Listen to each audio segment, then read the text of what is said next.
వర్ధంతో 94 వర్ధంతి ఇది.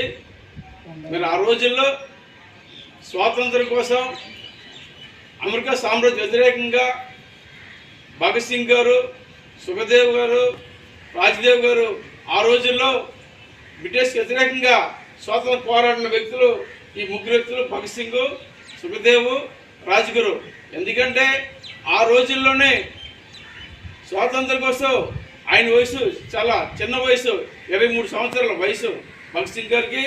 ఆ రోజు బ్రిటిషర్తో పోరాటం చేసి అలాగే ఈ స్వాతంత్రం కోసం సందర్భంలోనే ఒక బ్లాస్ట్ జరిగింది. ఆ బ్లాస్ట్ జరగడం వల్ల ఈ భగత్ సింగే, ఈ సుఖదేవే, ఈ రాజ్గురు అనేసి ఆ రోజు బ్రిటిష్ పాలనలోనే బ్రిటిష్ కోర్టు వీళ్ళకి ఉరిశిక్ష అమలు చేసింది.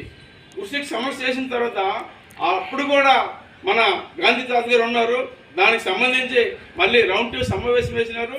అప్పుడు బ్రిటిష్ అడిగినప్పుడు ఈ భగత్ సింగ్కి ఉరిశిక్ష వేయాలా లేదని అనేటప్పుడు కనీసం మన గాంధీ తాత గారు ఊరు మెదపలేదు. అలాంటి చరిత్రకారుడు ఆ ఉరి తీసినప్పుడు కూడా హ్యాపీగా దేశం కోసం, స్వాతంత్రం కోసం ముద్దాడుతూ ఉరి తీసుకున్న చరిత్ర మన భగత్ సింగ్ గారిది. అలాంటి అమ్మ వీరుల కోసం మనం ఎన్ని త్యాగాలు చేసినా ఈరోజు ఇప్పుడు దానికి మతం కోసం, కులం కోసం చాలా విచ్చని పెట్టి బ్రిటిష్ పాలనకి వ్యతిరేక పోరాడిన వ్యక్తులు మన సుఖదేవ్ గారు, రాజ్గురు, భగత్ సింగ్. వాళ్ళ కోసం ఎంతసేపునే చాలా తక్కువ చెప్తున్నాను, మిస్టర్ చెప్తాను.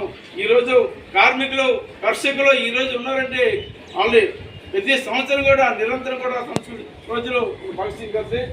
దాని చూసి ఈరోజు మనం ఇక్కడ పార్వతీపురంలో, మంజం జిల్లాలో, అలాగే ఈరోజు ఇక్కడ ఈ కార్యక్రమం మన భగత్ సింగ్ వర్ధంతి గారు జరుపుకుంటున్నాం.